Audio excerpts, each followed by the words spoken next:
നല്ല കണ്ടൻസ് പുറത്തു വിട്ടുകൊണ്ടിരിക്കുന്ന ഒരു കപ്പിളാണ് നമ്മുടെ കൂടെ ഉള്ളത്. ദിനേശ് ഏട്ടാ സുലു എന്ന് വിളിക്കുന്നോ അതോ ചീത്ത വിളിക്കാതിരുന്നാ മതി. എൻ്റെ മനസ്സിൽ തളത്തിൽ ദിനേശൻ. തളത്തിൽ ദിനേശനും മിഥുനം സിനിമയിലെ സുലോചന. നമ്മൾ വെച്ച് ഇങ്ങനെയൊക്കെ ഒരു സംഭവം നടക്കുന്നുണ്ട്, എന്നാൽ പിന്നെ ഷോർട്ട് ഫിലിം ചെയ്യാന്നുള്ള രീതിയിൽ അങ്ങനെ ഞാൻ രാത്രി മുഴുവൻ ഇരുന്ന് ഒരു ഇംഗ്ലീഷ് ഷോർട്ട് ഫിലിം കണ്ടു. അത് ചൂണ്ടി മലയാളത്തിലേക്കാക്കി. കൊറിയൻ കിട്ടിയില്ല? കൊറിയൻ കാണാനുള്ള വിവരം ഇല്ലല്ലോ ആ സമയത്ത്. ടിക്ടോക്കിലാണെങ്കിൽ എന്നും അടിയാണല്ലോ. അപ്പോൾ എനിക്ക് തോന്നുന്നു സ്വാതന്ത്ര്യ സമരത്തിനേക്കാൾ കൂടുതൽ അടി ഉണ്ടായിരുന്നത് ഇവിടെ. ട്രെൻഡും നെഗറ്റിവിറ്റിക്ക് ഒരുപാട് പബ്ലിസിറ്റി കിട്ടുന്ന, ചീത്ത കിട്ടാൻ ഞങ്ങൾ ഭയങ്കര താല്പര്യമുള്ള ആളുകളാണ്. ചീത്ത കേട്ടാലേ നന്നാവുന്ന പണ്ട് സാറന്മാര് പറയുന്നത്. ആ സേതുമാധവനെ കണ്ണൂരിലേക്ക് കൊണ്ടുവന്നു, അയാൾക്ക് ദിനേശിന്റെ പേരിട്ടു. അതാണ് ഇതിന്റെ ഗ്രാമർ. സുലുവിന്റെ മാനറിസംസ് ഭയങ്കര യുണീക്കാ. ഒരു എന്തെന്നാ ദിനേശ് ഏട്ടാ നിങ്ങൾ കാണിക്കുന്നത്? ഇത് മെയിൻറ്റെയിൻ ചെയ്യുന്നതിൽ ടഫ് ഉണ്ടോ? ഇടയ്ക്ക് മടുപ്പ് വരാറുണ്ടോ? ചില ആൾക്കാർക്ക് നന്നായിട്ട് തോന്നും, ചില ആൾക്കാർ വളരെ മോശം പറയുന്ന ആൾക്കാരുണ്ട്. ചീത്ത ഒരുപാട് കിട്ടുന്നുണ്ട് അവർക്ക്. കൂടുതൽ ചീത്ത ആർക്കാ കിട്ടുന്നത്? അല്ല, അത് ചീത്ത എന്തുകൊണ്ട് അവള് നന്നായിട്ട് ചെയ്യുന്നതുകൊണ്ടാണ്. അസൂയ ഒരു മെയിൻ കാരണം. കമന്റ്സിലൊക്കെ ഇത് ഇവളെന്റെ അമ്മയാന്നൊക്കെ പറയാം. അങ്ങനെയാണ് എനിക്ക് കൂടുതലും അമ്മയും മോനെയും പോലെ ഉണ്ടെന്നാണ് കൂടുതലും വരാറ്. പിന്നെ ഞാൻ അവളോട് പറഞ്ഞു, വേണ്ടി അതുകൊണ്ടല്ല, എന്നെ കാണാൻ കൂടുതൽ ഭംഗിയുള്ളത് കൊണ്ടായിരിക്കാം. നമ്മൾ ആ ഒരു കാര്യം നമ്മൾ നോക്കണമല്ലോ. ഒരിക്കൽ വെള്ളത്തിൽ ചാടി കഴിഞ്ഞാൽ പിന്നെയും ചാടാൻ തോന്നിക്കൊണ്ടിരിക്കുന്നല്ലേ. ഇപ്പൊ ഇവിടെ നിങ്ങളുടെ പോഡ്കാസ്റ്റിൽ വന്നിരിക്കുന്നു. അവിടെ അന്ന് ചാടിയത് എന്നോ പൊങ്ങി.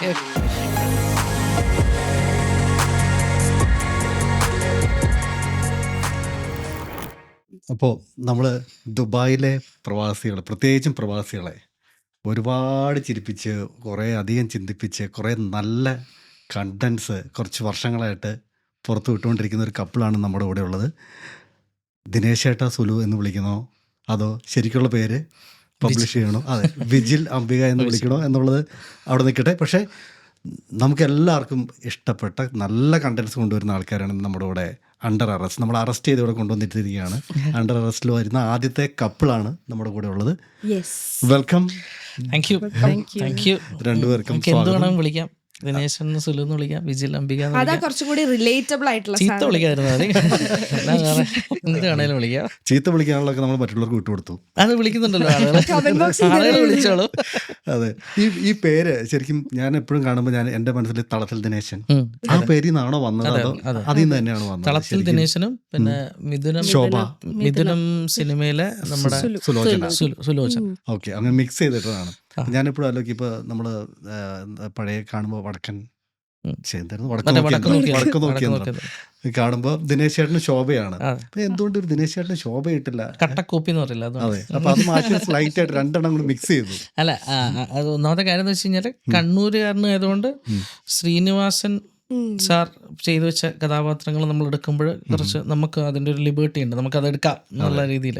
അപ്പം ഞങ്ങൾ വീഡിയോസ് ചെയ്തു തുടങ്ങുമ്പോൾ ഈ കണ്ണൂർ സ്ലാങ്ങിനോടൊന്നും വലിയൊരു താല്പര്യം ആളുകൾക്കുണ്ടോ എന്നറിയില്ല. അത് തന്നെയായിരുന്നു ഞങ്ങൾ ടാർഗറ്റ് ചെയ്തത്. ഓക്കെ, നമുക്ക് അങ്ങനെ ചെയ്യാം, കണ്ണൂർ ഭാഷ നോക്കി പിടിക്കാം. അപ്പോൾ ഈ വടക്ക് നോക്കി യന്ത്രത്തിൽ ദിനേശനെ എടുത്തു. പിന്നെ എപ്പോഴും പരാതി പറയുന്ന, ഒരിക്കലും സാറ്റിസ്ഫൈ ആവാത്ത ഒരു സാറ്റിസ്ഫൈഡ് അല്ലാത്ത ഒരു സോൾ നമ്മുടെ സുലോചന, അങ്ങനെ സുലുവിനെ എടുത്തു. ഇങ്ങനെ പോർട്രേറ്റ് ചെയ്യാൻ അങ്ങനെ ക്രിയേറ്റ് ചെയ്തതാണോ അങ്ങനെ ഒരു? ഇതൊക്കെ ഫ്ലൂക്കിന് സംഭവിക്കുന്നതാണ്, അങ്ങനെ പ്ലാൻ ചെയ്തിട്ട് നടക്കുന്നതല്ല. ശരിക്കും അങ്ങനെയല്ല. അല്ലല്ല, ഒരിക്കലും അങ്ങനെയല്ല. ഇങ്ങനെ സ്വഭാവമാണോ? അല്ലല്ല, സ്വഭാവം ഒരിക്കലല്ല. അങ്ങനെ ഒരിക്കലും അല്ല. അപ്പൊ ഇങ്ങനെ ഒരു ഇതിന് വേണ്ടിയിട്ട് നമ്മളൊരു ഈ കണ്ടന്റിന് വേണ്ടിയിട്ട് ക്രിയേറ്റ് ചെയ്ത ഒരു ക്യാരക്ടർ. ഇതിപ്പം നമ്മൾ പറയില്ലേ, ഇപ്പം ഞാൻ ദിനേശനെ പോലെ അത്ര നല്ലവനായിരിക്കില്ല, ചിലപ്പോൾ വലിയൊരു പാവമായിരിക്കില്ല. സുലു, അംബിക സുലുവിനെ പോലെ അങ്ങനെ വലിയ ലൗഡായിട്ട് സംസാരിക്കുന്ന ആളോ, മുഖം കൊണ്ട് ഗോഷ്ടി കാണിക്കുന്ന ആളോ, അല്ലെങ്കിൽ അങ്ങനെ ചെയ്യുന്ന ആളല്ല. വളരെ ലിമിറ്റഡ് ആയിട്ടുള്ള കാര്യങ്ങൾ ഭയങ്കര സന്തോഷം ഉള്ള ആളാണ് മനസ്സിലായി. അതെ, ഞാനിപ്പോൾ ഒന്ന് രണ്ട് കുറച്ച് വീഡിയോസ് കണ്ടതിലും ഈ വീഡിയോസിലുള്ള ഒരു ഭാവങ്ങളും നേരിട്ട് സംസാരിക്കുമ്പോൾ അല്ലെങ്കിൽ വേറൊരു വീഡിയോയിൽ കാണുമ്പോഴും ഇല്ല. കംപ്ലീറ്റ്ലി ആളൊരു ഡിഫറെന്റ്, വളരെ കാം ആൻഡ് ക്വയറ്റ് ആയിട്ടുള്ളതാണ്. ഇതാണ് യഥാർത്ഥ. ഇങ്ങനല്ല, ഇതിനേക്കാൾ കുറച്ചുകൂടെ ഇതാണ്. പക്ഷെങ്കിൽ പെട്ടെന്ന് ഒരു ഓപ്പൺ സ്പേസിൽ വന്നിട്ട് പെട്ടെന്ന് അങ്ങനെ ലൗഡായിട്ട് സംസാരിക്കുക, അങ്ങനെ ഒരു രീതി ഇല്ലാന്ന് തോന്നുന്നു. അങ്ങനെ ഇല്ല.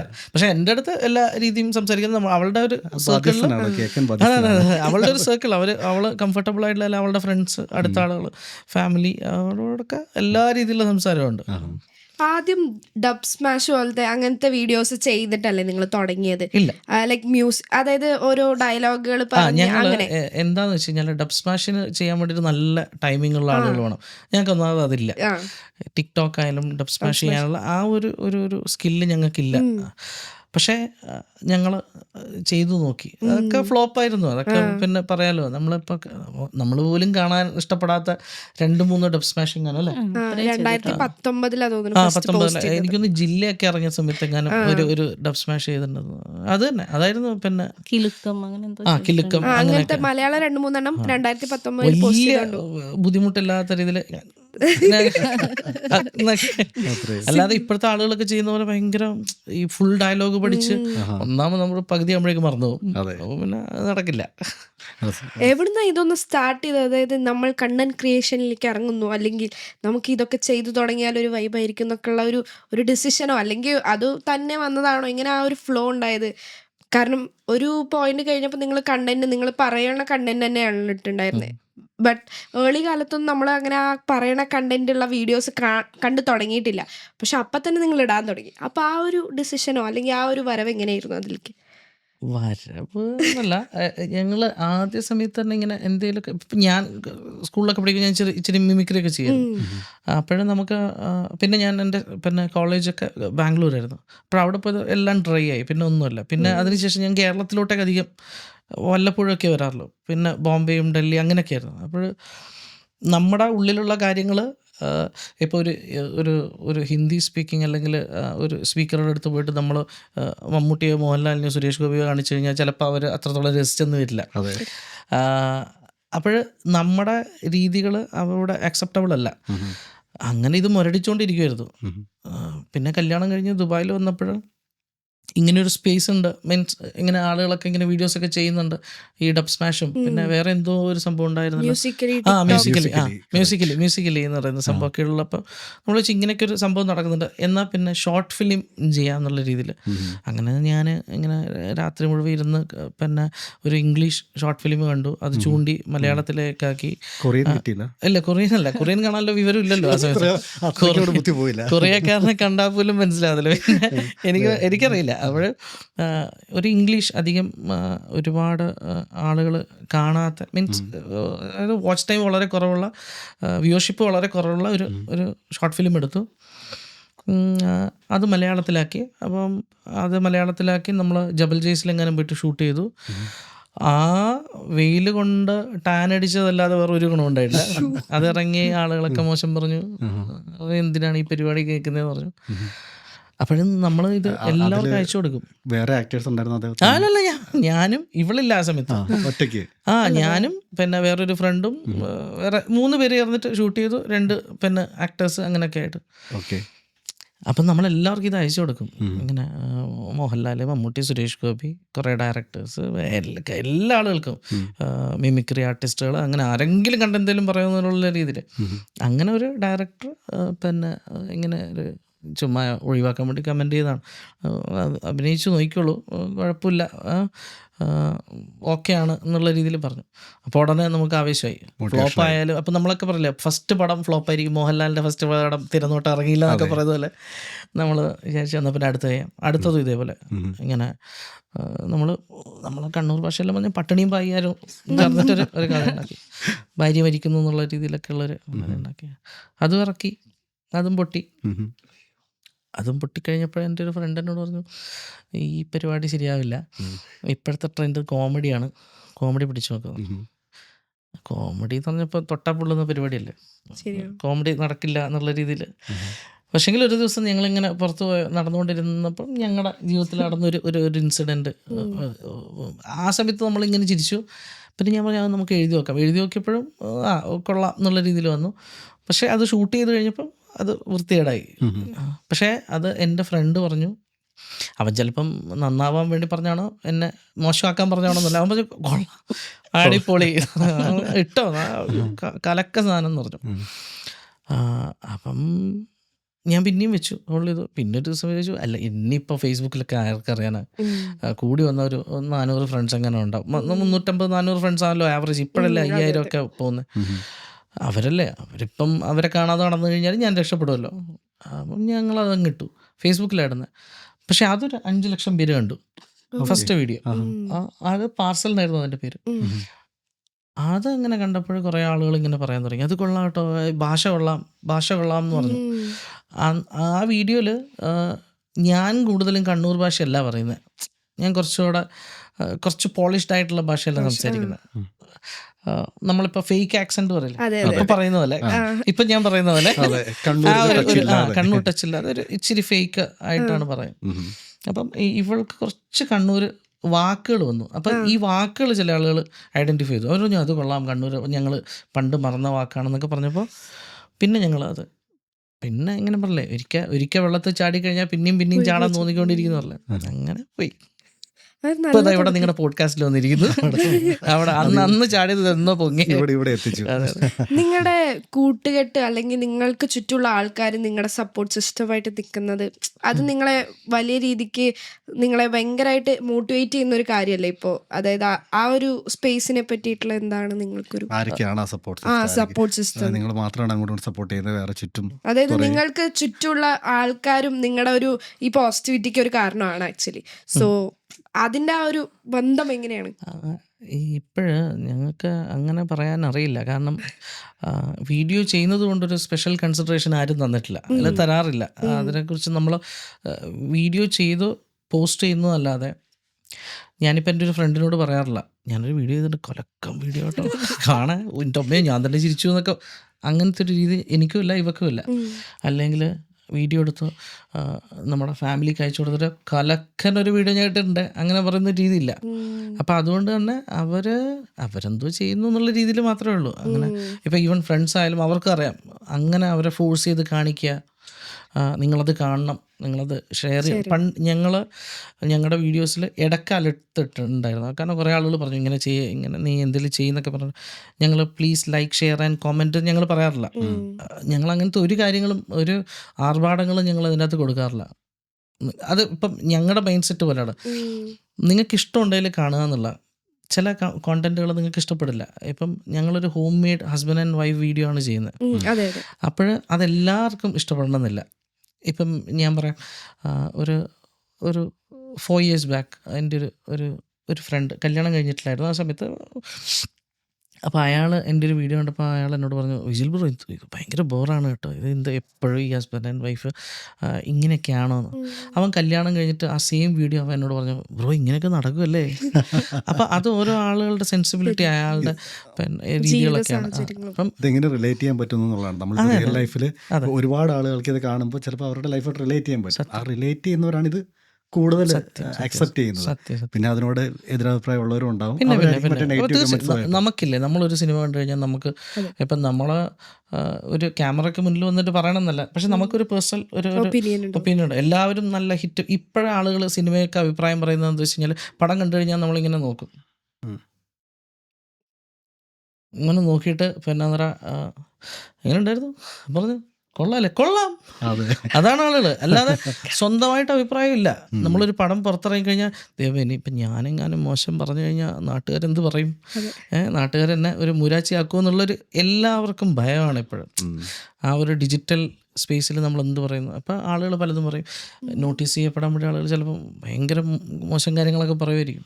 അപ്പം അങ്ങനെയാണ് ഒരു അഭിപ്രായമില്ലായ്മ ഇപ്പോഴും ഭയങ്കരമുണ്ട്. പണ്ടൊക്കെ അങ്ങനെയല്ല. പണ്ടൊക്കെ നമ്മളൊരു പടം കണ്ടു കഴിഞ്ഞാൽ എങ്ങനെയുണ്ട് കൊള്ളാടേ എന്ന് പറഞ്ഞ് വിടുന്ന സമയത്ത് ഇപ്പോഴങ്ങനല്ല. ഇപ്പോഴെന്ന് പറഞ്ഞാൽ പലതും പറയും. മറ്റേ പടം, ആ പടം, അയാളുടെ അഭിനയം ശരിയായില്ല, അയാൾ അങ്ങനെയാണ് ഇങ്ങനെയാണ്. നമുക്കതിനെക്കുറിച്ച് ഒരു വിവരം ഉണ്ടാവില്ലായിരിക്കും. പക്ഷെ എന്നാലും നമ്മൾ പറയും. ഇപ്പം ഞങ്ങൾ പറഞ്ഞു കഴിഞ്ഞാലും പറയും, നമ്മളിപ്പോൾ എങ്ങനെ പറയാം, ഞാൻ യൂട്യൂബിൽ ഹിറ്റ് വീഡിയോ ഉണ്ടാക്കുന്ന ആളല്ലയോ, ഇതെന്ത് പടം പോരാ. കാരണം ആ ഒരു ധാർഷ്ട്യത്തിലേക്ക് നമ്മൾ വന്നു. അപ്പം അങ്ങനെയൊക്കെയാണ്. ചേച്ചീനെ കോപ്പറേറ്റ് ചെയ്യാൻ, ചേച്ചീനോട് പറഞ്ഞ് ഇതിൽ ഈ വീഡിയോയിലേക്ക് വരാനൊക്കെ ടഫാണോ? ആള് പെട്ടെന്ന് തന്നെ ഓക്കെ പറയുന്ന ആളാണോ? കണ്ടന്റ് ഒക്കെ ഓക്കെ പറയുന്ന ആളാണോ? അതോ അല്ല, ഇത് ഞാൻ നമ്മള് നീ കുറച്ച് പറയട്ടെ, അതാണ് ഞാൻ ചോദിച്ചത്. നീ എന്തെങ്കിലും പറ. എങ്ങനെ കണ്ടന്റ് വരുമ്പോ ചേച്ചി കണ്ടന്റ് ക്രിയേഷനിൽ ഹെൽപ്പ് ചെയ്യാറുണ്ടോ? അതോ ചേച്ചി ഇങ്ങനെ ഓരോ സംഭവങ്ങൾ ഉണ്ടാകുമ്പോൾ അത് മനസ്സിലോർത്ത് വെച്ചിട്ട് ഓക്കെ ഇത് ചെയ്യാം നമുക്ക് വീഡിയോ എന്നൊക്കെ പറയാറുണ്ടോ? അങ്ങനെ എന്തെങ്കിലും? അങ്ങനെ ഞാൻ പറഞ്ഞു കൊടുക്കാറുണ്ട്. നമ്മുടെ ഇപ്പം സോഷ്യൽ മീഡിയയിൽ ഇപ്പം എന്താണ് കറണ്ട് ഉള്ള ഒരു ട്രെൻഡ് എന്താന്ന് വെച്ചാൽ അത് ഞാൻ നോക്കും, അത് മൊത്തത്തിൽ പഠിക്കും, എന്നിട്ട് ഞാൻ പറയും ഇതാണ് ഇപ്പം നടക്കുന്നത്, അപ്പം നമുക്കത് ചെയ്ത് നോക്കാം എന്ന് പറഞ്ഞ് ആള് പിന്നെ സ്ക്രിപ്റ്റ് എഴുതും. Research and development part. ആ അല്ല അതൊക്കെ ഞാൻ സംബന്ധിച്ച് ചെയ്യും. നമ്മൾ ഇപ്പം ജോലിക്ക് പോകുന്ന സമയത്ത് പിന്നെ ഇതിനെക്കുറിച്ച് കൂടുതൽ നമ്മൾ ചിന്തിക്കാറില്ല. അപ്പോഴേക്കും ഞാൻ എപ്പോഴും ഇവളോട് പറയും, എന്താ നടക്കുന്നതെന്നുള്ളത് നീ ഒന്ന് ജസ്റ്റ് ഒന്ന് നോക്കി വെക്കണം. അതായത് സോഷ്യൽ മീഡിയ നമ്മളിപ്പോൾ അതിനെക്കുറിച്ച് പറഞ്ഞിട്ട് നമ്മൾ സ്വാതന്ത്ര്യ സമരത്തിനെ കുറിച്ച് വീഡിയോ എടുത്തിട്ട് കാര്യമില്ല. ഇപ്പോഴും ആളുകൾക്ക് അതിനോട് താല്പര്യമില്ല. അഫയേഴ്സ് ആണ് കറണ്ട് അഫയേഴ്സ് ആണ്. അപ്പം ട്രെൻഡ് ഇപ്പം ടിക്ടോക്കിൽ എന്ത് നടക്കുന്നു, ഞാൻ അധികം ടിക്ടോക്ക് കാണാറില്ല, ഇപ്പം കാണാറുണ്ട്. പക്ഷെ ഇവളോട് ഞാൻ പറയും, നീ അത് വ്യക്തമായിട്ട് എന്തോ നടക്കുന്നത്. അപ്പം ടിക്ടോക്കിലാണെങ്കിൽ എന്നും അടിയാണല്ലോ, കലാപമാണല്ലോ. ഇപ്പം എനിക്കൊന്ന് സ്വാതന്ത്ര്യ സമരത്തിനേക്കാൾ കൂടുതൽ അടി ഉണ്ടായിരുന്നത് ഇവിടെ അല്ലേ. ഒരാളോട് ചീത്ത വിളിച്ചു. ഇപ്പം ചേട്ടൻ എന്നെ ചീത്ത വിളിച്ചു കഴിഞ്ഞാൽ എനിക്ക് ചേട്ടനെ വിളിച്ചിട്ട് ചേട്ടാ ശരിയായിട്ടില്ല കേട്ടോ എന്ന് പറയുന്നതിന് പകരം ഞാനിപ്പോൾ വീഡിയോ ഇടുന്നത്, ലൈവാണ് ലൈവാണ് ഇടുന്നത്. അപ്പോൾ സപ്പോർട്ട് ചെയ്യാനും കുറെ ആൾക്കാർ കൂടെ ഉണ്ടാവും. അതൊരു കോണ്ടന്റ് ആണ്. അത് നമ്മൾ ചിരിച്ചു കളയേണ്ട ഒരു കോണ്ടന്റ് ആണ്. ആളുകൾ ടിക്ടോക്കിൽ വന്ന് ഇപ്പം നമ്മൾ കാണാറില്ലേ, ഒരാൾക്ക് കിഡ്നി ഫെയിലിയർ ആയിരിക്കാം. അപ്പം അയാൾക്ക് വേണ്ടിയിട്ട് നമ്മൾ സംസാരിക്കുമ്പോൾ നമ്മൾ KGF മ്യൂസിക് ഇട്ടിട്ടാണ് സംസാരിക്കുന്നത്. നമ്മൾ അങ്ങനെയാണ് സംസാരിക്കുന്നത് സാധാരണ മനുഷ്യൻ. ഞാനിപ്പോൾ പറഞ്ഞത് എൻ്റെ നാട്ടിൽ ഒരാൾക്ക് ഒരു അസുഖമുണ്ട്, അപ്പോൾ അയാളെ നിങ്ങൾ സഹായിക്കണം എന്ന് പറയുമ്പോൾ പുറകുന്ന മറ്റേ ടൺ ടൺ ടൺ ടൺ എന്നിട്ട് മ്യൂസിക് ഇങ്ങനെ പോയിക്കൊണ്ടിരിക്കുക. അപ്പോൾ അത് ചെയ്യുന്ന ആൾ ഒരു എഫേർട്ട് എടുക്കുന്നുണ്ട്. മ്യൂസിക് ലൈബ്രറിയിൽ നിന്ന് ആ മ്യൂസിക് എടുത്ത് അതിൽ കോപ്പിറൈറ്റ് ഉണ്ടോ എന്ന് നോക്കി, അത് റീമിക്സ് ആണോ എന്ന് നോക്കി അയാളത് മേർജ് ചെയ്ത് അങ്ങനെ ഒരു വീഡിയോ ഉണ്ടാക്കി ഇറക്കുമ്പോൾ അൾട്ടിമേറ്റ്ലി ആ കിഡ്നി അദ്ദേഹത്തിന് ചികിത്സ കിട്ടുന്നുണ്ട്, നല്ല കാര്യം. പക്ഷെ ഞാൻ പറഞ്ഞത് അതൊക്കെ നമ്മൾ വേറൊരു രീതിയിലേക്ക് ആയിക്കൊണ്ടിരിക്കുക. ചുമ്മാ പറയേണ്ട കാര്യം വിത്ത് മ്യൂസിക് പറയാം, വിത്ത് പഞ്ച് പറയാം, അത് എഴുതി വെച്ച് അതിനൊരു സ്ക്രിപ്റ്റ് ഉണ്ടാക്കി അതിനെക്കുറിച്ച് പറയാന്നൊക്കെ പറയുന്നത്. പിന്നെ എനിക്ക് തോന്നുന്നു ഇപ്പോഴത്തെ ട്രെൻഡും നെഗറ്റിവിറ്റിക്ക് ഒരുപാട് പബ്ലിസിറ്റി കിട്ടുന്ന അല്ല ഞങ്ങള് ഈ ചീത്ത, ഞാൻ പറഞ്ഞില്ലേ, ഈ ചീത്ത കിട്ടാൻ ഞങ്ങൾ ഭയങ്കര താല്പര്യമുള്ള ആളുകളാണ്.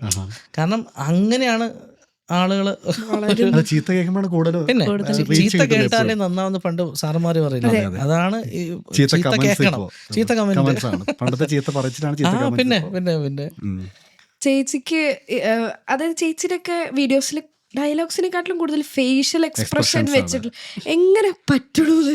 ഓരോ എക്സ്പ്രഷനൊക്കെ കാണുമ്പോൾ ഡയലോഗ് ഇല്ലെങ്കിലും ചിരി വന്നു പോകും. അതെങ്ങനെയാ? ഓരോന്ന് ഇടുമ്പോ നല്ല രസമുണ്ട് ഓരോന്ന് കാണാൻ. അതെന്നെ കൊണ്ട് ചെയ്യിപ്പിക്കുന്ന നമ്മളല്ലേ ശരി നോർമൽ അത് നമ്മുടെ ചിന്തയാണ്, തെറ്റാവും. നമ്മൾ വിചാരിച്ചു ഇങ്ങനെ കാണിച്ചു കഴിഞ്ഞാൽ ചിലപ്പോൾ ഗോഷ്ടി ഒരു ഗോഷ്ടി വേണമെന്ന് ഞാൻ ആദ്യം പറഞ്ഞത്. പറയുമ്പോൾ നമ്മൾ ചുണ്ടൊക്കെ കൂർപ്പിച്ച് പറയുക, കണ്ണുരുട്ടി പറയാ.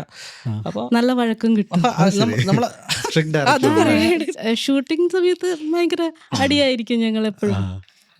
അതുണ്ട്. എപ്പോഴും ചിലപ്പോ അടി കൂടി, ചിലപ്പോ ഷൂട്ട് ചിലപ്പോ നിക്കും. പാക്കപ്പ് ഒന്നുമില്ല, അടിച്ചു പോവും. അടിച്ചു പാക്കപ്പ് പറയുന്നത് കേട്ടില്ല, അടിച്ചു പിരിയും. പിന്നെ 2 ദിവസം കഴിഞ്ഞിട്ട് പിന്നെ ഇങ്ങനെ രണ്ടാമത് ഇങ്ങനെ പയ്യെ ഇങ്ങനെ അന്ന് അങ്ങനല്ല ഇങ്ങനെയാണെന്നൊക്കെ പറഞ്ഞു എന്നെ സമാധാനിപ്പിച്ചാലേ പിന്നെ ഞാൻ കാല് പിടിക്കണം. അടുത്ത ഷൂട്ട് ചെയ്യണമെങ്കിൽ പിന്നെ അവളെ കാല് പിടിക്കാതെ അവള് തിരിച്ചു വരില്ല. അല്ലല്ല, അവളുടെ കാല് പിടിച്ചു കഴിഞ്ഞാലേ അവള് തിരിച്ചു വരും. എനിക്ക് ആവശ്യമായി പോയി. അല്ല, സംഭവം എന്ന് വെച്ച് കഴിഞ്ഞാല് എൻ്റെ ഒരു ഇഷ്ടത്തിന്റെ പുറത്താണ് ഇവള് ചെയ്തു തുടങ്ങിയത്. പിന്നെ നമ്മള് രണ്ടുപേർക്കും അത് ഓക്കെ രസമായിട്ട് തുടങ്ങി. പക്ഷെ അൾട്ടിമേറ്റ്ലി ഞാനാണ് ഇവളെ കുത്തിപ്പൊക്കി കൊണ്ടുവന്നത്. അപ്പോഴ് അതുകൊണ്ട് തന്നെ അവള് പറയും പിന്നെ മര്യാദക്ക് സംസാരിക്കണം എന്ന് പറയും. നമ്മള് ചിലപ്പോൾ മര്യാദ ഇല്ലാതെ സംസാരിക്കും. സന്തോഷകരമായ അപ്പം ഞാൻ നേരത്തെ പറഞ്ഞ പോലെ ഞാൻ ദിനേശനോളം ക്ഷമിക്കുന്ന ഒരാളല്ല. എനിക്ക് ദിനേശന്റെ ആ ഒരു വഴവഴപ്പ് സ്വഭാവമല്ല. അപ്പോൾ അവള് അതേപോലെ തന്നെയാണ്. അപ്പം അവള് പറയും സംസാരിക്കുമ്പോൾ മര്യാദയ്ക്ക് സംസാരിക്കണം, അല്ലെങ്കിൽ പൊയ്ക്കോന്ന് പറയും. ഇപ്പോൾ ഒരു വീഡിയോ ഇട്ടപ്പോഴല്ലേ ദിനേശനും സുലുവും വന്നത്. ഇത് തുടർച്ചയായിട്ട് കൊണ്ടുപോകാന്നുള്ള ഐഡിയ ഒക്കെ എങ്ങനെ വന്നു? അതായത് ഒരു സീരീസ് ആയിട്ട് കൊണ്ടുപോകാം, ഇത് തന്നെ ബേസ് ക്യാരക്ടറായിട്ട് വെച്ച്. ബിക്കോസ് ആൾക്കാർ മാറുമ്പോൾ ചേഞ്ച് ചെയ്യണ അങ്ങനെയൊക്കെ ഉണ്ടാവുമല്ലോ, വ്യത്യസ്ത തരത്തിലാണല്ലോ. ഇതന്നെ ഒരു ബേസ് ആയിട്ട് വെച്ച് എങ്ങനെ അത് വിജയിക്കുമെന്ന് ഉറപ്പില്ല. അങ്ങനത്തെ കുറേ കോൺഫ്ലിക്ട്സ് മൈൻഡിലാണ്. അതെങ്ങനെയാണ് അതിലേക്കുള്ളൊരു പോയിന്റ്? ദിനേശ് സുലു കോമ്പിനേഷൻ തന്നെ നല്ലൊരു അക്സെപ്റ്റൻസ് കിട്ടിയിരുന്നു.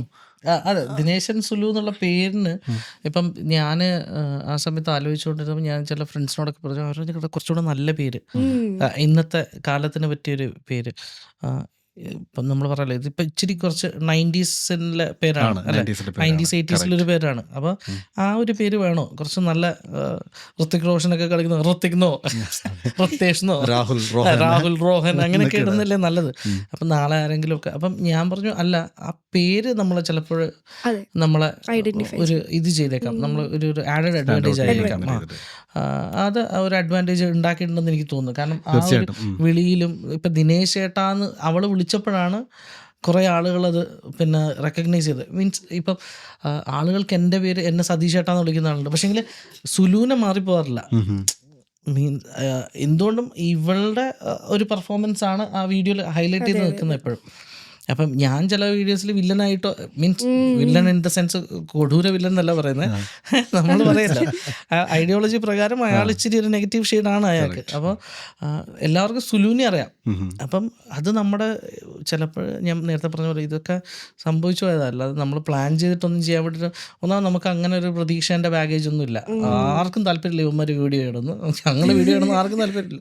അപ്പം ഞങ്ങൾ ചോദിച്ചു ഇങ്ങനെ ചെയ്യാം. ഇപ്പോൾ ഈ ഫ്രണ്ട്സും കാര്യങ്ങളൊക്കെ ഇപ്പോൾ നിങ്ങളിപ്പോൾ കൂടുതൽ ഫ്രണ്ട്സിൻ്റെ അടുത്തോ അല്ലെങ്കിൽ ഓഫീസിൽ പോകുമ്പോഴോ ഫാമിലി ഇതിലൊക്കെ അന്നേരം ഇതിനെക്കുറിച്ച് സംസാരിക്കാറുണ്ട്, വീഡിയോസിനെ പറ്റി ഒന്നുമില്ല, ആരും അഭിപ്രായങ്ങൾ പറയുക അല്ല, അതിനെപ്പറ്റി. അവർക്കാർക്കും വീഡിയോയിലെ ആളുകളെ അല്ല താല്പര്യം. അപ്പം ഇപ്പം ഞാൻ പറഞ്ഞില്ല, ഞാൻ പഠിച്ചത് ബാംഗ്ലൂരായിരുന്നു. അപ്പം അവർ അങ്ങനത്തെ ഒരു വീഡിയോ കാണുന്ന ആളുകളല്ല. അവർക്ക് അങ്ങനത്തെ ഒരു വീഡിയോസിനോട് താല്പര്യം ഉണ്ടോ എന്ന് ചോദിച്ചു കഴിഞ്ഞാൽ അറിയില്ല.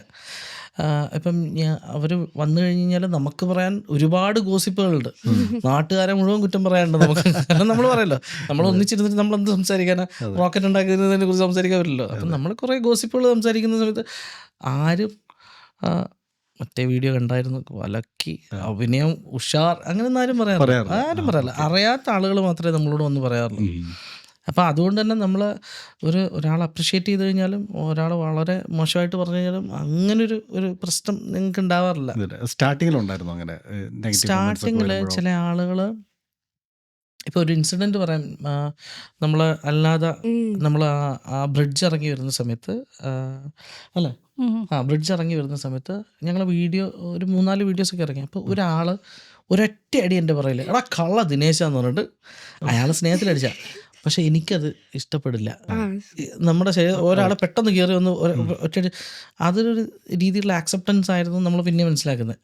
അപ്പോൾ ഇവളെന്നോട് പറഞ്ഞ മുഖമെന്തോ ഇങ്ങനെയൊക്കെ. അപ്പോൾ എനിക്കൊക്കെ ദേഷ്യത്തിൽ നിൽക്കുക ഞാൻ.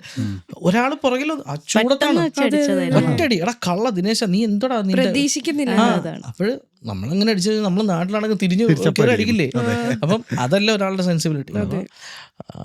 അപ്പോൾ ഇവളിങ്ങനെ പറഞ്ഞത്. അപ്പോൾ ആ പയ്യനല്ല അയാൾക്ക് കുറച്ച് മോശമായിട്ട് തോന്നി വന്നു. എൻ്റെ മുഖമൊക്കെ കണ്ടപ്പോൾ ഞാനിങ്ങനെ വെച്ചാൽ നോക്കിക്കോ, നമ്മളങ്ങനെയല്ലേ റിയാക്ട് ചെയ്യുക. അപ്പോൾ ഇവളെ എന്നോട് പറഞ്ഞു മുഖം കുറച്ച് നന്നായിട്ട് പിടിക്കുക, അത് അവർക്കത് മോശമായിട്ട് ഫീൽ ചെയ്യും. പിന്നെ അത് മനസ്സിലായി അങ്ങനെയല്ല, ആളുകൾ വേറെ രീതിയിലാണ് അത് നോക്കുന്നത്. നമ്മളിപ്പോൾ ആ വീഡിയോയിൽ കാണുന്ന പോലെയാണ് ആളുകൾ നമ്മളെ. ഇപ്പം ഞാനിപ്പോൾ ഈ അത് സത്യം. കാരണം ഇപ്പോൾ വിജിലും കൂടെ കയറി വരുമ്പോൾ എനിക്ക് വർഷങ്ങളായിട്ട് അറിയാവുന്ന ഒരാൾ പോലെ എനിക്ക് ഫീൽ ചെയ്യുന്നത്. അത് എന്നെ ആദ്യമായിട്ട് ഇങ്ങോട്ട് കാണുന്നതാണെങ്കിൽ പോലും എനിക്ക് തിരിച്ചു നോക്കുമ്പോൾ ഞാൻ കുറേ വർഷങ്ങളായിട്ട് വീഡിയോ കണ്ടിട്ടുണ്ട്. അപ്പം എനിക്ക് വളരെ പരിചയമുള്ള എൻ്റെ ഒരു ഫ്രണ്ട് പോലെ അല്ലെങ്കിൽ പരിചയമുള്ള ഒരാളെ പോലെ ഫീൽ ചെയ്യുന്നത് സെയിം ആയിരിക്കും. അല്ല, ഇപ്പം ഞങ്ങൾ ഇപ്പം റീസെൻ്റ്ലി 2 ഇൻ്റർവ്യൂസ് കൊടുത്തപ്പോൾ ആ ഇൻ്റർവ്യൂവിന് താഴെ ഒരാൾ മെസ്സേജ് അയച്ചു, അയ്യോ അവൻ്റെ ജാട, അവൻ ഭയങ്കര ജാടത്തേണ്ടിയാന്ന് പറയുന്നുണ്ട്. അപ്പോൾ കാരണം എന്താ വെച്ച് കഴിഞ്ഞാൽ ചിലപ്പോൾ അവർ ദൂരെ നിന്ന് അവരിങ്ങനെ നോക്കി ചിരിക്കുന്നുണ്ടായിരിക്കും. അപ്പം നമ്മൾ ചിലപ്പോൾ ഇങ്ങനെ അവിടെ നോക്കിയിട്ട് ഇയാൾ കളിയാക്കി ചിരിക്കുകയെന്നാണ് നമ്മളെ മനസ്സിൽ. അപ്പോൾ നമ്മളിങ്ങനെ ദൈവമേ. അപ്പം ശരിക്കും വീഡിയോ കാണുന്ന ആളാണെങ്കിൽ ബ്രോ കാണാറുണ്ട്. ഇപ്പം അങ്ങനല്ലോ. ഇപ്പോൾ ഇയാളവിടെ ദൂരെ ഇരുന്നിട്ട് ചിലപ്പോഴേ അയാൾ അങ്ങനെ ആയിരിക്കും, അയാൾ അങ്ങനെ ഒരു അപ്പം ഞാൻ കളിയാക്കുവാണോ. അപ്പം നമ്മളിങ്ങനെ മുഖം മറിച്ചിരിക്കില്ലേ. അപ്പോൾ ചിലപ്പോൾ അങ്ങനെ കുറച്ച് കമൻസ് ഒക്കെ ഞാൻ ഈ ഇൻ്റർവ്യൂസിന് താഴെയൊക്കെ കണ്ടു, ജാടയാണ് അതാണൊക്കെ. പിന്നെ അതൊക്കെ ഞാൻ പറഞ്ഞു, അതൊന്നും നമ്മൾ ആരെയും കുറ്റം പറയാൻ പറ്റില്ല, അത് അവർക്ക് തോന്നുന്നതാണ്. ചിലപ്പോൾ നാളെ എനിക്കും തോന്നും, ഞാൻ മോഹൻലാൽ നോക്കിയിട്ട് മോഹൻലാൽ എന്നോട് ചിരിച്ചില്ലെങ്കിൽ മോഹൻലാൽ എന്താ എന്നെ നോക്കി ചിരിക്കാതെ, ഞാൻ 30 വർഷമായിട്ട് മോഹൻലാലിനെ കാണുന്നില്ലേ. അതാണ് എൻ്റെ മനസ്സിൽ. എൻ്റെ മനസ്സിൽ മോഹൻലാലിൻ്റെ എല്ലാ പടവും ഞാൻ കാണാറുണ്ട്, അല്ലെങ്കിൽ മമ്മൂട്ടിയുടെ എല്ലാ പടവും ഞാൻ കാണാറുണ്ട്. അപ്പം മമ്മൂട്ടി എന്തുകൊണ്ട് എന്നെ നോക്കിയിട്ട് കൈവേവ് ചെയ്തില്ല, അല്ല എന്നെ നോക്കി ചിരിച്ചില്ല, എന്താ വിജിലേ എന്ന് ചോദിച്ചില്ല. അതൊക്കെ നമ്മൾ വിചാരിക്കില്ല. അത്രയേ ഉള്ളൂ. ഏതാ ഒരു ഫിലിം ആക്ടർ അല്ലെങ്കിൽ അങ്ങനെ ഒരു മോട്ടിവേഷൻ എടുത്ത് അഭിനയിക്കുന്ന അങ്ങനെ എന്തെങ്കിലും? ശ്രീനിവാസന്റെ പറഞ്ഞു, അല്ലാതെ ഞാൻ ഇടയ്ക്ക് മാനസംസ് എടുക്കാറുണ്ട്. മോഹൻലാൽ. കാരണം എന്താ വെച്ച് കഴിഞ്ഞാൽ ഈ ദിനേശനെ നമ്മൾ ചെയ്തു വെച്ചത് ഒരു മോഹൻലാലിന്റെ ഷെയ്ഡിലാണ്. ഒരു മോഹൻലാൽ എടുക്കാത്തോളൂ ശരിയല്ല.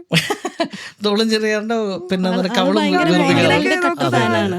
അപ്പം അല്ല മോഹൻലാലിന് അതായത് ഇപ്പം സേതുമാധവൻ എന്ന് പറഞ്ഞിട്ട് മിഥുനത്തിലെ ആ ഭർത്താവിനെ നമുക്ക് ഇതിൻ്റെ അകത്ത് കൊണ്ടുവരാൻ പറ്റില്ല. അതെ.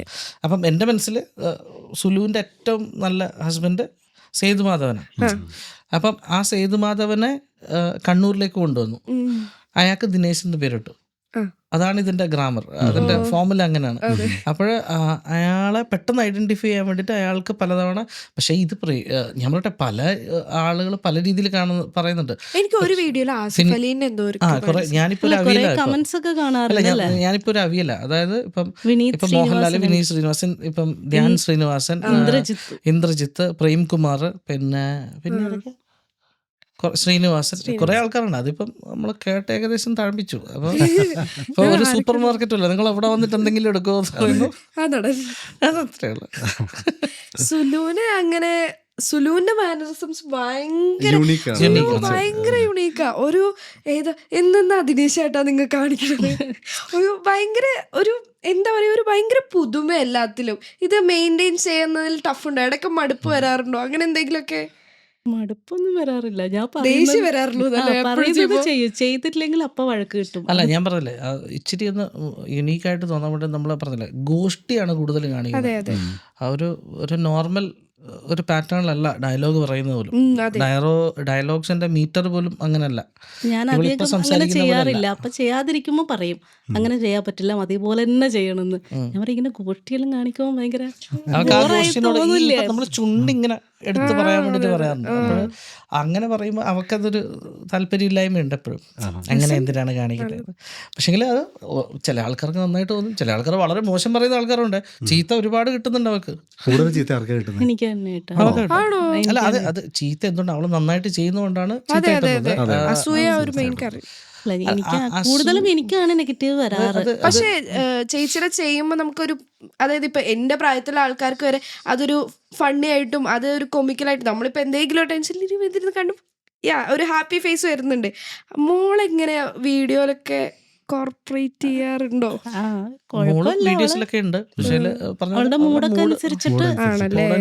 കുട്ടികളുടെ ഷോട്ടിന് വേണ്ടി കൂടുതൽ സമയം ഒരുപാട് സമയം. അവൾക്ക് കുറെ സാധനങ്ങൾ അവളുടെ മെമ്മറി പവർ നല്ലതാണ്. അവൾക്ക് ഡയലോഗുകൾ പെട്ടെന്ന് മനസ്സിലാവും, പിന്നെ എന്താ ചെയ്യേണ്ടതെന്നും മനസ്സിലാവും. പക്ഷെങ്കിൽ ആ ഒരു മൂഡിലേക്ക് വരിക എന്നുള്ള മാത്രമേ ഉള്ളൂ, ആ വൈബിലേക്ക് എടുക്കുക. ആ ഒരു വീഡിയോ നല്ല രസമായിരുന്നു, മറ്റേ കോഡ് ഭാഷ വെച്ചിട്ട് പറയിപ്പിക്കുന്നത്. അത് നന്നായിട്ട് ചെയ്തു, ജാൻവി നന്നായിട്ട് ചെയ്തു ആ വീഡിയോ കേട്ടോ. കൺഗ്രാജുലേഷൻസ്. ജാൻവിയുടെ സ്കൂളിലൊക്കെ ചോദിക്കാറുണ്ടോ അമ്മയച്ഛന്റെയും കാര്യങ്ങളൊക്കെ? ഫ്രണ്ട്സ് ഒക്കെ ചോദിക്കാറുണ്ടോ? സെലിബ്രിറ്റി അല്ലേ എന്നൊക്കെ ചോദിക്കാറുണ്ടോ? അങ്ങനെ ചോദിക്കാറില്ലേ? ഫ്രണ്ട്സിനോട് പോയി ചോദിപ്പിക്കണം നമുക്ക് കേട്ടോ.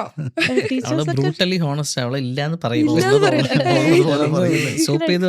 ചില ടീച്ചേഴ്സ് ഒക്കെ അവളെ കാണാൻ വേണ്ടി വന്നിട്ടുണ്ട് ക്ലാസ്സിൽ. വന്നിട്ടുണ്ട്. പ്രത്യേകിച്ച് അവിടെ എനിക്ക് തോന്നുന്നു അവരോടൊക്കെ ഒരുപാട് മാർക്ക് ഷീറ്റ് വരുമ്പോൾ കാണാം കുറച്ച് മുന്നോട്ടേക്ക് പോകുമ്പോഴേ. അപ്പൊ ഞങ്ങൾ ഇത് ഓപ്പൺ ഹൗസിനൊക്കെ പോയപ്പോ സമയത്ത് പാരന്റ്സ് ആണെങ്കിലും വന്ന് സംസാരിക്കുന്നത്.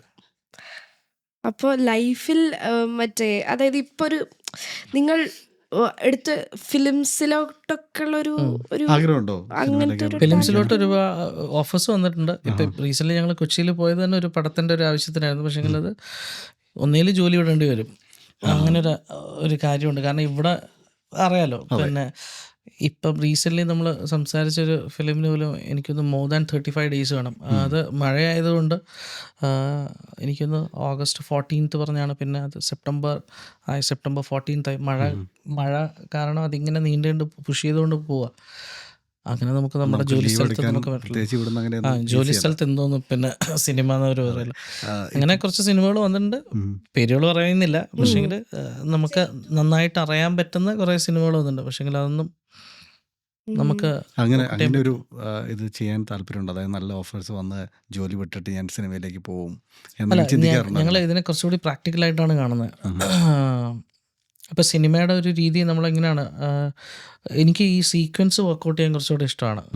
ഇപ്പം ഞങ്ങൾ ചെയ്യുന്ന ഹോം മെയ്ഡ് വീഡിയോസ് അല്ല ഞാൻ പറയുന്നത്, കുറച്ചുകൂടി നല്ല കഥകൾ, നമുക്കൊക്കെ കാണാൻ ഇഷ്ടപ്പെടുന്ന കുറച്ച് കഥകളുണ്ടാവില്ലേ.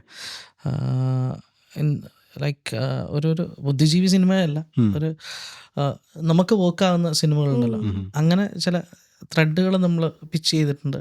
അത് വർക്കൗട്ട് ചെയ്തുകൊണ്ടിരിക്കുന്നുണ്ട്. അപ്പം അതിനൊരു സമയം വരുന്നുണ്ട്, സമയം എടുക്കുന്നുണ്ട്. അപ്പോൾ ഞാൻ വിചാരിക്കുന്നത് കുറച്ചുകൂടെ നമ്മൾ അതിൽ ടൈം ഇൻവെസ്റ്റ് ചെയ്താൽ നല്ലതായിരിക്കും തോന്നുന്നു. കാരണം അങ്ങനെ ഒരു സ്റ്റോറി നമ്മളെ കൊണ്ട് പുൾ ഓഫ് ചെയ്യാൻ പറ്റുവാണെങ്കിൽ ആ ഒരു പ്രോജക്റ്റിൽ ആ ഒരു സ്റ്റോറിയാണല്ലോ അതിലെ ഒരു നായകൻ. അതിൽ ഞാൻ കയറി ഹീറോ ആയിട്ട് അഭിനയിക്കും, ഞാൻ പിന്നെ സൂപ്പർ ഹീറോ ആവുന്നല്ല ഞാൻ പറയുന്നത്. മീൻസ് ആ സ്റ്റോറിക്കാണല്ലോ നമ്മുടെ ഒരു വാല്യൂ. അപ്പോൾ ഈവൻ നമ്മൾ അഭിനയിച്ചില്ലെങ്കിൽ പോലും നമ്മുടെ പേരിൽ ആ ഒരു പ്രോജക്റ്റ് അല്ലെങ്കിൽ പിന്നെ അതിൻ്റെ ഡെസ്റ്റിനി നമുക്കറിയില്ല, അത് പുറത്ത് വന്നിട്ടൊക്കെ. അപ്പം അങ്ങനെ വർക്കൗട്ട് ചെയ്യുന്നുണ്ട്, കാര്യങ്ങൾ ചെയ്യുന്നുണ്ട്. അപ്പം അതാണ് കുറച്ചുകൂടെ സേഫ് എന്ന് തോന്നുന്നു. ഒരു സിനിമയിൽ അഭിനയിച്ചുകൊണ്ടൊന്നും ഒരിക്കലും നമുക്കിനി ഇനിയുള്ള കാലത്ത് എന്താ ചെയ്യാൻ പറ്റുന്ന അറിയാമല്ലോ, സമയമെടുക്കും. ഇപ്പം നമുക്ക് അങ്ങനെ ഒരു ഇതിൽ വെക്കാൻ പറ്റുന്നൊരു പ്രായമല്ല നമ്മൾ. അങ്ങനെ പോയിട്ട് നമ്മൾ കുറേ സമയം എടുത്ത് ഞാനൊരു 20 വയസ്സുകാരനോ 21 വയസ്സുകാരനാണെങ്കിൽ ഞാൻ ചിലപ്പോൾ എൻ്റെ ജോലി വിട്ട് ഞാൻ സിനിമയിൽ പോയേനെ. പക്ഷെ ഇപ്പോഴങ്ങനല്ല. ഇപ്പം എനിക്ക് മറ്റേ നെടുപടിയാണ് പറഞ്ഞത്, എനിക്കൊരു ഭാര്യയുണ്ട്, എനിക്കൊരു കുഞ്ഞുണ്ട്. അപ്പോൾ അതൊക്കെ ആലോചിച്ചിട്ടുള്ള കാര്യമുള്ളൂ. പ്രാക്ടിക്കലായിട്ടുള്ള കാര്യങ്ങൾ മാത്രമേ ചിന്തിക്കുന്നുള്ളൂ. ചിലപ്പോൾ ഞാൻ ഈ പറഞ്ഞ സിനിമ എഴുതുന്നത് പോലും നടക്കണം എന്നില്ല. പക്ഷെ നമ്മൾ എഫോർട്ട് ഇടുന്നു, അത് നടക്കുന്നു, പ്രതീക്ഷിക്കുന്നു എന്ന് മാത്രമേ ഉള്ളൂ. ഇതിന്റെ എല്ലാ കാര്യങ്ങളും നിങ്ങൾ തന്നെയാണ് ചെയ്യുന്നത്, അതോ പുറത്തുനിന്ന് എന്തെങ്കിലും? പുറത്തുനിന്ന് ആകെ കമന്റ് ചെയ്യുന്ന കുറച്ച് ആളുകൾ, അത് മാത്രമേ ആ ഹെൽപ്പ് മാത്രമേ പുറത്തുനിന്നുള്ളൂ അല്ലേ? അപ്പൊ ട്രൈപോഡിലൊക്കെ വെച്ച് ഒരാള് ഷൂട്ട് ചെയ്യുമ്പോ അടുത്ത ആള് ഓക്കെ മോള് ഹെൽപ്പ് ചെയ്യാറുണ്ടോ എന്തെങ്കിലുമൊക്കെ ഷൂട്ടിന്? മോള് മിണ്ടായിരിക്കും. അയ്യോ, അവള് മിണ്ടാതിരിക്കുന്നതാണ് അവൾക്ക് ചെയ്യാൻ പറ്റുന്ന ഹെൽപ്പ് അല്ലേ? അതുപോലെ ഞാനൊരു കാര്യം ശ്രദ്ധിച്ചു, നിങ്ങൾ ഈ പറയുന്ന പോലെ പ്രൊമോഷൻ അങ്ങനെ ഒന്നും ചെയ്യാറില്ല അല്ലേ? അതങ്ങനെ ഒരു തീരുമാനം ആദ്യമേ എടുത്തതാണോ? ബയോലോ മറ്റോ എവിടെയോ കൊടുത്തിട്ടുണ്ട് പറഞ്ഞത്. എനിക്കിപ്പോ ഓർമ്മയില്ല. പക്ഷേ പ്രൊമോഷൻ ഇല്ല, ഓൺലി എന്റർടൈൻമെന്റ് അങ്ങനെ എന്തോ ആണ് കൊടുത്തിരിക്കുന്നത്. അത് അങ്ങനെ ചിന്തിക്കാൻ എന്തെങ്കിലും കാരണമുണ്ടോ? കാരണം എന്ന് പറഞ്ഞു കഴിഞ്ഞാൽ ഇപ്പം ഞാൻ പല സ്ഥലത്തും പറഞ്ഞിട്ടുണ്ട്, ഇപ്പം ക്ലീശ ആയിരിക്കും പിന്നെയും പറയുന്നത്. പക്ഷെ ഞാൻ എന്താ വെച്ച് കഴിഞ്ഞാൽ ഒരു കാര്യമുള്ളൂ, പിന്നെ ഒരു പ്രൊമോഷൻ നടത്തുന്ന സംബന്ധിച്ച് നമുക്കൊരാൾ ഒരു പൈസ തന്നിട്ടായിരിക്കുമല്ലോ നമ്മൾ പ്രൊമോഷൻ നടത്തുന്നത്. അപ്പം നമ്മൾ പൈസ വാങ്ങിയിട്ട് ഒരു കാര്യത്തിൻ്റെ കുറിച്ച് അഭിപ്രായം പറയണം. നമ്മൾ ലെറ്റ്സ് സേ ഒരു റെസ്റ്റോറൻറ്റിനെ കുറിച്ച് പറയണം. ഞാൻ നാളെ പോയിട്ട് ഒരു റെസ്റ്റോറൻറ്റിനെ കുറിച്ച് ഭയങ്കരമായിട്ട് പറയുന്നു, ഇവിടുത്തെ ബിരിയാണി ലോകത്തിലെ ഏറ്റവും നല്ല ബിരിയാണി, ഭയങ്കര ജ്യൂസി ആയിട്ടുള്ള ബീഫ്, അത് ചിക്കൻ മട്ടൺ എല്ലാം നല്ലതാണെന്ന് പറഞ്ഞിട്ട് ചേട്ടൻ പിന്നെ പറയുന്നു, അയ്യോ ഞാൻ ഇവൻ്റെ വീഡിയോസ് കാണുന്നു, ഇവൻ നല്ല പയ്യന, ഞാൻ നാളെ എൻ്റെ ഫാമിലിനെയൊക്കെ കൂട്ടി മക്കളെയൊക്കെ കൂട്ടി അവിടെ പോയിട്ട് കഴിക്കുന്നു. ഈ ചിലപ്പോൾ ഒരു വേഴ്സ് സിനാരിയോയിൽ ഞാൻ റിസ്ക് എടുക്കുന്നില്ല, അതുകൊണ്ടാണ് പറയുന്നത്. ഞാൻ ആസ് എ യൂട്യൂബർ അവിടെ പോകുമ്പോൾ കിട്ടുന്ന ഫുഡ് ആയിരിക്കില്ല ചിലപ്പോൾ നിങ്ങൾക്ക് കിട്ടുന്നത്, അല്ലേ? അത് നമുക്കറിയാമല്ലോ, വളരെ എവിഡൻ്റ് ആണ്. കാരണം ഒരു റെസ്റ്റോറൻറ്റുകാരൻ, എല്ലാവരും അല്ല, നോർമൽ വാക്കിൻ പിന്നെ കസ്റ്റമേഴ്സിനെയും അവിടെ മെസ്സുള്ള കസ്റ്റമേഴ്സിനെയും രണ്ടായിട്ട് കാണുന്ന ആളുകളുണ്ട്, നമുക്കറിയാമല്ലോ. എപ്പോഴും അവരങ്ങനെ ചിന്തിക്കുന്ന ആളുകളാണ്. അപ്പം നാളെ ചേട്ടനും ഫാമിലിയും പോയിട്ട് അവിടുന്ന് ഒരു ബീഫ് ബിരിയാണി കഴിച്ച് വയറിന് എന്തെങ്കിലും പറ്റി കഴിഞ്ഞാൽ ചേട്ടൻ എന്താ പറയുക, ബിജിൽ എന്തോ അവൻ എന്തോ വാക്കിന് വിലയില്ലാത്തവനാ, ഞാനെന്ത് ചോദിക്കും. ഇപ്പം നാളെ എൻ്റെ ഒരു ഫ്രണ്ട് പറഞ്ഞിട്ട് ഞാനൊരു സ്ഥലത്ത് പോയി ബിരിയാണി കഴിച്ച് എൻ്റെ മകൾക്ക് വയറിന്, അല്ല എനിക്ക് വയറിന്, അല്ല എൻ്റെ വൈഫിന്, എൻ്റെ ആർക്കെങ്കിലും വയറിന്, ഞാൻ അവനോട് ചോദിക്കും, നീ എന്തുകൂടെ ചെയ്തേ? നീ പൈസ വാങ്ങിയിട്ടാണെങ്കിൽ നീ അവിടെ നിന്ന് പോയി കഴിച്ചാൽ പറ്റും, നീ എന്തിനാ എന്നോട് പറയുന്നത്? ഞാൻ പറയില്ല. ഇത് വേറൊരാൾ എന്നോട് ചോദിക്കരുത്, എന്നോടല്ല ഇവളോടും ചോദിക്കരുത്. അത് ഞങ്ങൾക്ക് രണ്ടുപേർക്കും അതിൽ താല്പര്യമില്ല. അത് ഇപ്പോൾ കോസ്മെറ്റിക്സ്, ഒരാൾ ഒരു ക്രീം വാങ്ങി തരച്ച് നാളെ അയാളുടെ സ്കിന്നിന് അത് പറ്റിയില്ല, അയാൾക്ക് വല്ല പ്രശ്നവും വന്നു കഴിഞ്ഞാൽ, സ്കിൻ ഡാമേജ് ആയി കഴിഞ്ഞാൽ അയാൾ പറയും, ഈ സെയിം സാധനം പറയും. എല്ലാ കാര്യവും അങ്ങനെയാണ്. ഇപ്പം 5 ദിവസം കൊണ്ട് ഇംഗ്ലീഷ് പഠിക്കുക എന്ന് പറയുന്ന ആള് 6ാമത്തെ ദിവസം മണ്ടനെ പോലെ നടക്കുന്നത് ഞാൻ കണ്ടിട്ടുണ്ട്. അല്ല 5 ദിവസം കൊണ്ട് ഇംഗ്ലീഷ് പഠിക്കുക എന്ന് പറഞ്ഞാൽ 6ാമത്തെ ദിവസം അവന് ABCD എത്ര അക്ഷരം ഉണ്ടെന്ന് അറിയാത്ത ആളുകളുണ്ട്. അപ്പോൾ ഇതൊക്കെ ഒരു ബിസിനസ്സാണ്, അല്ലേ? അല്ലാത്ത ആളുകൾ ഉണ്ടാവുമായിരിക്കും, പക്ഷെ ഞങ്ങൾ റിസ്ക് എടുക്കുന്നില്ല. എന്തിനാണ് വെറുതെ ആളുകളുടെ പ്രാക്ക്? ഒന്നാമത് വീഡിയോ കാണുന്ന തന്നെ ആളുകൾ എന്തോ അവരുടെ അവരുടെ സമയം മാറ്റി വെച്ച് അവർ കാണുന്ന. അപ്പം ഞാൻ വീഡിയോൻ്റെ ഇടയിൽ ഞാനിങ്ങനെ പെട്ടെന്ന് ഒരു സുലു എന്ന് പറഞ്ഞിട്ട് ഞാൻ പറഞ്ഞു, ഈ ക്രീം കൊള്ളാട്ടോ, അതിനാവശ്യം എന്താ പറയുമ്പോൾ ആളുകൾ വിചാരിക്കും, അവൻ്റെ കയ്യിൽ കുറേ പൈസയുണ്ട്. ഞാൻ മുന്നേ പറഞ്ഞ പോലെ തന്നെ ആവശ്യത്തിന് ദാരിദ്ര്യം വീട്ടിലുണ്ട്. ഇനി ഒരാളുടെ പ്രാക്ക് കൊണ്ടിട്ടുള്ള ദാരിദ്ര്യം കൂടി കൂട്ടാൻ എനിക്ക് യാതൊരു താല്പര്യമില്ല. അത്രേ ഉള്ളൂ. ഇത് വീഡിയോ സ്റ്റാർട്ടിങ്ങിൽ തന്നെ നിങ്ങൾ മ്യൂച്വലി എടുത്ത തീരുമാനമാണോ, അതോ വന്നപ്പോൾ, അതായത് ഒരു പ്രൊമോഷൻ വന്നപ്പോൾ ഓക്കെ നമ്മളിത് ചെയ്യുന്നില്ല, നമുക്കിത് വേണ്ട എന്നുള്ള അങ്ങനെ ഒരു ഡിസിഷൻ ആയിരുന്നു? എങ്ങനെയാന്ന് അപ്രോച്ച് ചെയ്യാറുണ്ടോ? അങ്ങനല്ല, ഇതിപ്പം ഞങ്ങളുടെ ജീനിലുള്ളതായിരിക്കും. ഇപ്പം നമ്മളങ്ങനെ അങ്ങനെ ചെയ്യേണ്ടാന്ന് അങ്ങനെ ഇപ്പം ഒരു ദിവസം വൈകിട്ട് ചായ കുടിക്കുമ്പോൾ നമ്മളിനി പ്രൊമോഷൻ ചെയ്യുന്നില്ല കേട്ടോ, ആര് ചോദിച്ചു കഴിഞ്ഞാൽ അങ്ങനെ പറയാം. അങ്ങനല്ല, അതിനോടൊരു താല്പര്യമില്ല. മീൻസ് അങ്ങനെ അത് വളരെ ഓർഗാനിക്കായിട്ട് വന്നൊരു കാര്യമാണ്. അങ്ങനെ ഒരു ഡിസിഷൻ എടുത്തു അങ്ങനെയൊന്നുമില്ല. പക്ഷെ ഞങ്ങൾക്ക് ഒരുപാട് വരാറുണ്ട്. ഇപ്പം ഈവൻ ഞങ്ങളൊരു ചാനലിന് വേണ്ടിയിട്ട് ഒരു പരിപാടി ചെയ്തപ്പോൾ ഒരു ബ്രാൻഡ്, എല്ലാവർക്കും അറിയുന്ന ഒരു ബ്രാൻഡ്, ഒരു ജ്വല്ലറി എല്ലാവർക്കും അറിയാം, വളരെ ലീഡിങ് ആയിട്ടുള്ള. അപ്പോൾ അവരുടെ ആളുമായിട്ട് ഞാൻ സംസാരിച്ചു. അപ്പം ഞാൻ അദ്ദേഹത്തോട് പറഞ്ഞൊരു കാര്യമാണ്. അപ്പോൾ അവരാണ് ഇത് സ്പോൺസർ ചെയ്യുന്നത്. ഞാൻ പറഞ്ഞു, ഞാൻ വീഡിയോയിൽ ഒരിക്കലും, അദ്ദേഹത്തിനോട് ഞാൻ പറഞ്ഞ കാര്യമാണ്, ഞാനൊരിക്കലും ഈ വീഡിയോയിൽ പറയില്ല ഇവിടുത്തെ ഗോൾഡ് നല്ലതാണ്, അല്ലെ ഇവിടെ ഡിസ്കൗണ്ടഡ് റേറ്റ് ഉണ്ട്, ഓണത്തിന് അവിടെ പോയി കഴിഞ്ഞാൽ നിങ്ങൾക്ക് പൊങ്കാലയാണെന്നൊന്നും ഞാൻ പറയില്ല. അപ്പോൾ മൂപ്പർ എന്നോട് പറഞ്ഞത്, വിജിൽ, ഞങ്ങൾക്കതറിയാം, ഞങ്ങൾ ജസ്റ്റ് ഞങ്ങളുടെ ബാനർ മാത്രമാണ്, അതായത് ഈ സ്പോൺസേർഡ് ബൈ ഈ ഒരു കോണ്ടന്റ്, അതൊക്കെ ഫെയർ. അല്ലാതെ ഞാൻ പറയില്ല ഇതാ ഇവരുടെ പരിപാടി, അല്ല ഇവരുടെ സ്ഥലത്ത് നിങ്ങൾ ഗോൾഡ് വാങ്ങൂ അടിപൊളിയാക്കുന്നൊന്നും ഞാൻ പറയില്ല. ആ ഒരു രീതിയിൽ മാത്രം ഞങ്ങളൊരു കൊളാബ് ചെയ്തിട്ടുള്ളൂ. കൊളാബല്ല, മീൻസ് അവരെ സ്പോൺസർ, അതൊരു ചാനലിന് വേണ്ടി ചെയ്ത ഒരു കാര്യമാണ്. അതിൽ കുറച്ചുകൂടി ബിഗർ പിക്ചർ ഉണ്ട് ചാനലുമായിട്ടൊക്കെ ആകുമ്പോൾ നമുക്ക്. അല്ല അതോടുകൂടി നിർത്തി പരിപാടി. ആ ചാനലുമായിട്ടുള്ള പരിപാടി അതോടുകൂടി നിർത്തി. അവരെ ഉറക്കാൻ വിട്ടിട്ടില്ലാന്നേ. അവര് സംസാരിച്ചു വന്നപ്പോൾ അവര് ഭയങ്കര രീതിയിലാണ് സംസാരിച്ചത്. പിന്നെ സ്റ്റാർട്ടിങ്ങിൽ നല്ല രീതി, ഇൻ ദ സെൻസ് അവർക്കൊരു വർക്ക് പ്രഷർ ഉണ്ട്. പക്ഷേ ഞാൻ അവരോട് പറഞ്ഞൊരു കാര്യം വെച്ചാൽ, നിങ്ങൾ ഈ പ്രോജക്റ്റ് തന്നിരിക്കുന്നത് ഒരു ഇൻഡിവിജ്വലിൻ്റെ കയ്യിലാണ്, അല്ലാതെ ഒരു സ്റ്റുഡിയോൻ്റെ കയ്യിലോ അല്ലെങ്കിൽ ഒരു പ്രൊഡക്ഷൻ ഹൗസിൻ്റെ കയ്യിലോ അല്ല. അപ്പം ഞാനിത് ഓരോ ആളുകളെ കൂട്ടി ചെയ്ത് വരുമ്പോഴേക്ക് ഇത് എളുപ്പമുള്ള പരിപാടിയല്ല. ഞാൻ ആദ്യം അവരോട് പറഞ്ഞു. പക്ഷേങ്കിൽ വൺസ് നമ്മൾ ഇന്നായതിനു ശേഷം പിന്നെ അത് മൊത്തമായിട്ട് അങ്ങ് മാറി. അപ്പോൾ അവരോട് അവസാനം ഞാൻ പറഞ്ഞു, ദൈവം ജീവിതത്തിൽ കാണാതിരിക്കാൻ വേണ്ടി ശ്രമിക്കാം, വേറൊന്നും പറയല്ല. നിങ്ങൾ വീഡിയോസ് പ്രിപ്പയർ ചെയ്യണത് ഒരു ടൈം ലൈൻ വെച്ചിട്ടാണ്? ഇപ്പം ഇന്ന് ഈ വീഡിയോ ചെയ്യണം, അല്ലെങ്കിൽ ഇന്ന വീഡിയോ ഇന്ന് ചെയ്യണം, അല്ലെങ്കിൽ ഓരോ ദിവസം ഓരോ വീഡിയോ ചെയ്യണം, അങ്ങനെ എന്തെങ്കിലുമൊക്കെ കാര്യങ്ങൾ മനസ്സിൽ വെച്ചിട്ടാണ് അത്? അതായത് ഓൺ ദ ഫ്ലോ വന്നപ്പോൾ കുറച്ചിങ്ങനെ ആക്റ്റീവായി തുടങ്ങിയപ്പോൾ അങ്ങനെ ഒരു കാര്യം മനസ്സിലുണ്ടോ? ഇപ്പോൾ ഒരു വീഡിയോ ഞാൻ ഒരു ദിവസം പോസ്റ്റ് ചെയ്യും, അങ്ങനത്തെ എന്തെങ്കിലും? ഞങ്ങളങ്ങനെ പ്ലാൻ ചെയ്യാറുണ്ട്, പക്ഷെ നടക്കാറില്ല. വീണ്ടും അടിയാവുന്നല്ല. ഞങ്ങളങ്ങനെ വിചാരിക്കും ഓരോ ദിവസവും ഇന്ന് പോർഷൻ കംപ്ലീറ്റ് ചെയ്യണമെന്ന്, പക്ഷെ അത് നടക്കാറില്ല. അല്ല, ഈ കോണ്ടന്റ്സ് ഞാൻ പറഞ്ഞല്ലേ, പിന്നെ കോണ്ടന്റ്സ് നമുക്ക് കിട്ടും എങ്ങനെയാലും. ഒന്ന് ചുമ്മാ ഈ സോഷ്യൽ മീഡിയ നോക്കിക്കഴിഞ്ഞാൽ നമുക്ക് ആവശ്യത്തിന് കോണ്ടന്റ്സ് കിട്ടും. പക്ഷെ അത് ചെയ്യാൻ ഭയങ്കര പാടാണ്. സ്ക്രിപ്റ്റിംഗ് എല്ലാം തന്നെയാണ് ചെയ്യുന്നത്. അപ്പൊ നിങ്ങൾ തമ്മിലുള്ള ഡിസ്കഷൻ ഉണ്ടാവാറുണ്ടോ? ഇത് ഞാൻ ചെയ്യട്ടെ, അങ്ങനെ ഒരു, അതായത് എനിക്കിത് വർക്കായില്ല, അങ്ങനെ ഒരു സംസാരം? അതൊന്നും വർക്കായില്ല എല്ലാ പിന്നെ വീഡിയോസിനും പറയുള്ളൂ, എനിക്കിത് വർക്കായില്ല എന്ന് പറയും. അല്ല, ഞങ്ങൾക്കൊരു ആദ്യം എനിക്കൊരു സ്ക്രിപ്റ്റ് എഴുതിയിട്ട് എനിക്ക് തരും. അപ്പം ഞാൻ ആ ഡയലോഗ്സും കാര്യങ്ങളൊക്കെ ഫസ്റ്റ് പഠിച്ചതിന് ശേഷമാണ് നമ്മളിത് ചെയ്യുന്നത്. ഷൂട്ട് ചെയ്തിട്ട് ഇനി പോസ്റ്റ് ചെയ്യണ്ടെന്ന് വിചാരിച്ച വീഡിയോസ് ഉണ്ടോ? ഇല്ല, അങ്ങനെയില്ല. ചെയ്യണോ വേണ്ടയോ എന്ന് വെച്ചിട്ട് എങ്ങനെ ചെയ്യണോ വേണ്ടയോ, അതാ ഷൂട്ട് ചെയ്യാന്ന് വിചാരിച്ചു. ചെയ്ത് കഴിയുമ്പോൾ ഇതിന് പോസ്റ്റ് ചെയ്യണോ? ഇത് അല്ല, അതെല്ലാ വീഡിയോസിനും തോന്നാറുണ്ട്, എല്ലാ വീഡിയോയും തോന്നാറുണ്ട്. കാരണം ഷൂട്ട് എഴുതുമ്പോഴാണ് അതിന്റെ രസം എപ്പോഴും.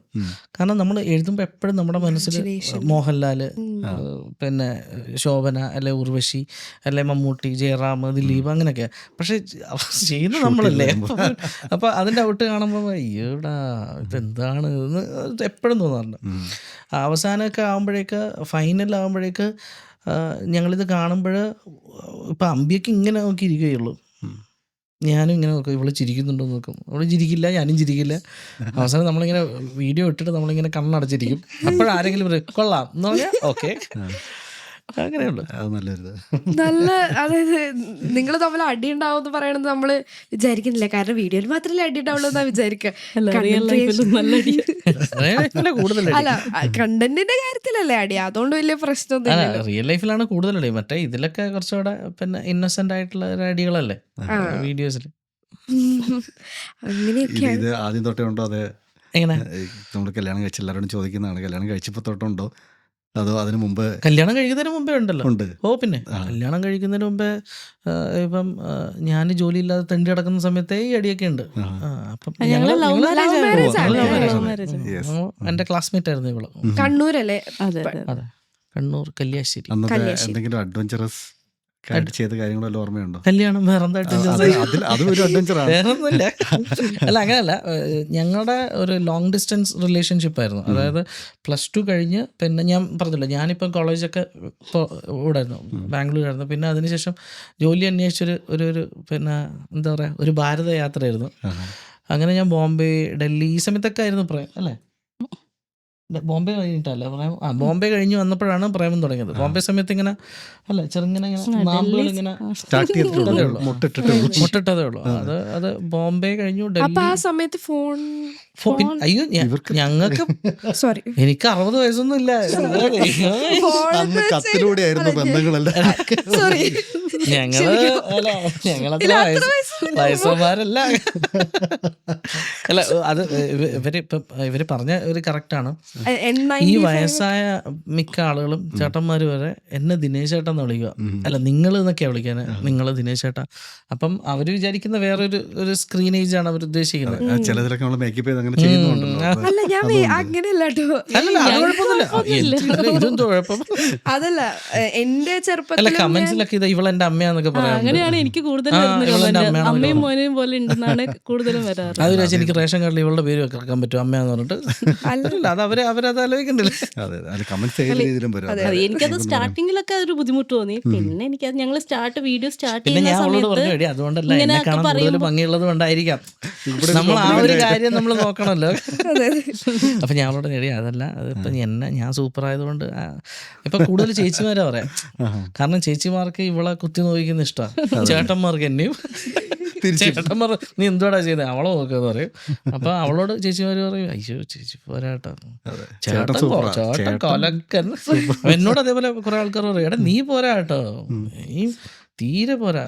പക്ഷെ വൈഫ് സൂപ്പർ. അതുണ്ടാവും, അതായത് ജനിച്ചപ്പോ തൊട്ടേ ഉള്ളതാ ഇതൊക്കെ. വീഡിയോയിൽ ജനിച്ചപ്പോ തൊട്ടേ. ലവ് സ്റ്റോറി ഒരു വലിയ സ്റ്റോറി ഒന്നുമില്ല. വളരെ ഷോർട്ടായിട്ട് പറഞ്ഞു കഴിഞ്ഞാൽ ഒരു പടം കണ്ടിട്ടാണ് എനിക്ക് ഇവളോട് പ്രേമം തോന്നിയത്. ഖുഷി. അതന്നെ ഖുഷി കണ്ടപ്പോ എനിക്ക് ഇവളെ കാണുമ്പോൾ ജ്യോതികനെ പോലെ തോന്നി. അങ്ങനെ ഞാൻ അല്ല കാരണം ഞാൻ അങ്ങനെ തോന്നിയില്ലേ? അല്ല എനിക്ക് കല്യാണം കഴിഞ്ഞപ്പോ അങ്ങനെ തോന്നിയില്ല, കല്യാണത്തിന് മുമ്പേ തോന്നിയായിരുന്നു. ചേച്ചി ഇങ്ങനെയൊക്കെ അല്ല അങ്ങനെയല്ല, ഞാൻ ബാംഗ്ലൂർ പോയപ്പോഴ് നമ്മള് വിചാരിച്ച പോലെ ഒന്നും പെമ്പിള്ളേര് സെറ്റ് ആയിട്ടില്ല. അപ്പൊ ഞാൻ എവിടെ പോയി കഴിഞ്ഞാൽ ബാംഗ്ലൂർ പോയ തിരിച്ചാണല്ലോ സംഭവിക്കുന്നത്. അത് പ്രേമം നടക്കുമെന്ന് എനിക്കറിയില്ല, അതെനിക്കറിയില്ല. അപ്പം ഓക്കെ, പിന്നെ like you say hi bye it's okay. പക്ഷേങ്കിൽ പ്രേമം നടക്കുമെന്ന് എനിക്കറിയില്ല.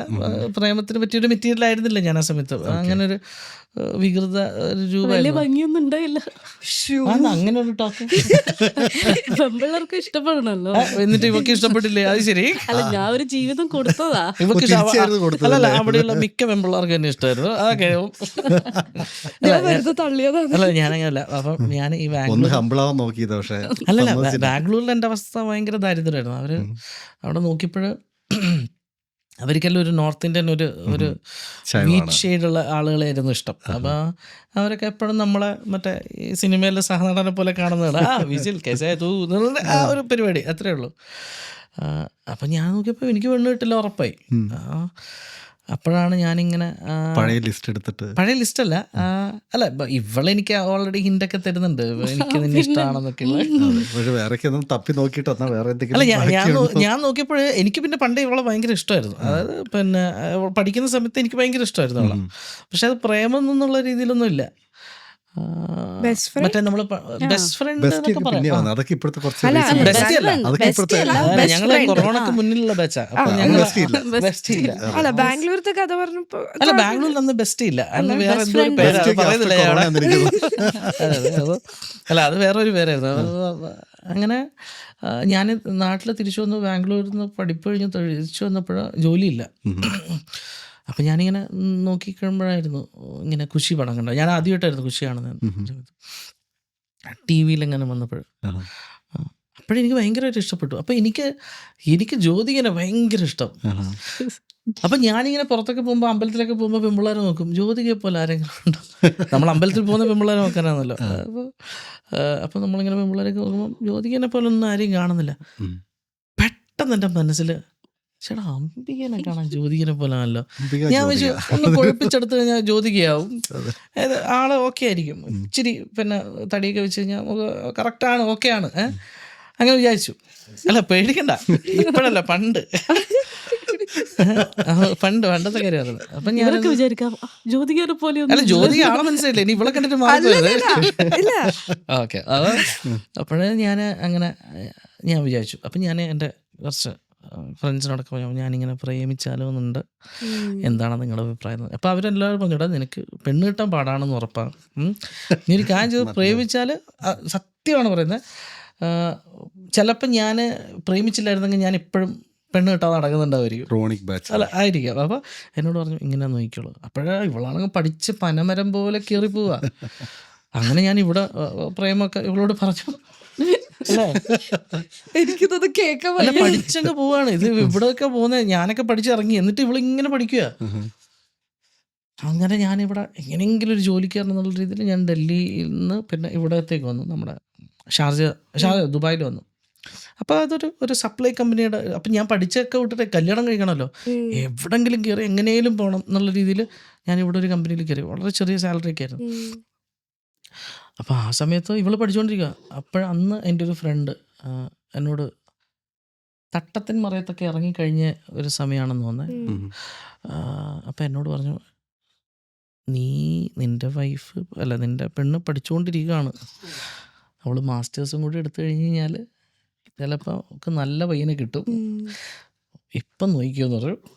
അങ്ങനെ ഞാൻ കൂടുതൽ ശക്തമായിട്ട് പ്രേമിക്കാൻ തുടങ്ങി. അപ്പോഴേ ഇവള് വളരെ സ്റ്റേർഡായിട്ട് അവിടെ നിൽക്കുക. അങ്ങനെ എന്തോ ഒരു ദൈവഭാഗ്യം അല്ലേ, എനിക്ക് കുറച്ച് നല്ല ജോലി കിട്ടി. പിന്നെ നമ്മൾ കാര്യങ്ങളൊക്കെ ഇത് എപ്പോഴാണ് പ്രപ്പോസ് ചെയ്ത് കാര്യമായിട്ട് പറഞ്ഞത്? എപ്പോഴാണ് പറഞ്ഞത്? എനിക്ക് 2013-14 അത് ഈ എഞ്ചിനീയറിംഗ് കഴിഞ്ഞ ശേഷം, അതിനുശേഷമാണ് ഒരു ഗെറ്റ് ടുഗെദർ കഴിഞ്ഞു. ഒരു ഗെറ്റ് ടുഗെദർ അന്നാണ് എനിക്കുള്ള ജ്യോതിക പറഞ്ഞത്. മീൻസ് പടം കണ്ടിട്ട്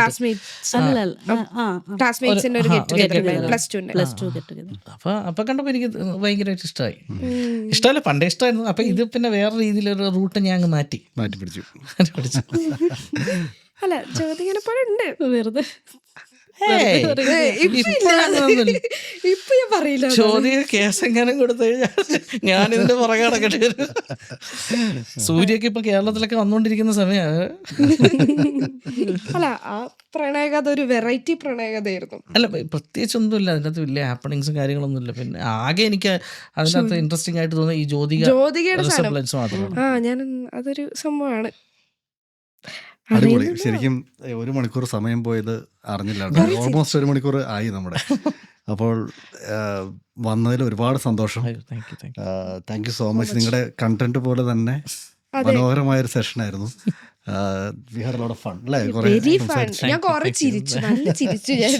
ഇവിടെയൊക്കെ ഇങ്ങനെ പോക്ക് വേദന എടുത്ത് തുടങ്ങി. ജ്യോതികയുടെ കാര്യം പറഞ്ഞതിന് ശേഷം ചിരിയോട് ചിരിയാ. അതെ, നമ്മൾ ഈ കല്യാണത്തിനൊക്കെ കുറെ നേരം ചിരിച്ചോണ്ടിരിക്കുമ്പോൾ ഇവിടെ വേദന വരില്ല. അതേ അവസ്ഥ. അതെ, പോസ് ചെയ്തേ. Okay, thank you so much. Thank you so much for coming. നിങ്ങൾക്ക് എങ്ങനെ ഉണ്ടായിരുന്നു പോഡ്കാസ്റ്റ്? ഞങ്ങളുടെ ജീവിതത്തിൽ ആദ്യത്തെ പോഡ്കാസ്റ്റ് ആണ്. ഇനി ഒരു തുടക്കമാവട്ടെ. എല്ലാ സ്ഥലത്തും പോയിട്ട് പറയാൻ പറ്റില്ല. ഇത് നന്നായിരുന്നു, നല്ല രസമായിരുന്നു, നല്ല വൈബായിരുന്നു. നിങ്ങളുടെ സംസാരം നന്നായിരുന്നു. ഞങ്ങളെ വെള്ളം കുടിപ്പിച്ചില്ല. അങ്ങനെ ഒരു പ്ലാൻ ഇല്ലായിരുന്നു. ഇല്ല, നമ്മള് ചില്ലായിട്ട് ഇങ്ങനെ നിങ്ങളുടെ കഥകളൊക്കെ കേട്ടിരിക്കുക എന്നുള്ളതാണ് സംഭവം. അടിപൊളി സെറ്റ്. നിങ്ങളിനി ഉയരത്തിലെത്തട്ടെ. വളരെ താങ്ക് യു സോ മച്ച്. 100ാമത്തെ എപ്പിസോഡിൽ ഞങ്ങളെ കൂടെ